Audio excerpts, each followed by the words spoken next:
கனவானதே.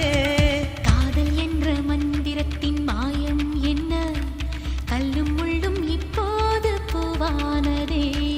வானவில்லின் துண்டொன்று மண்ணில் வந்து யாருக்கும் சொல்லாமல் பெண்ணானதே.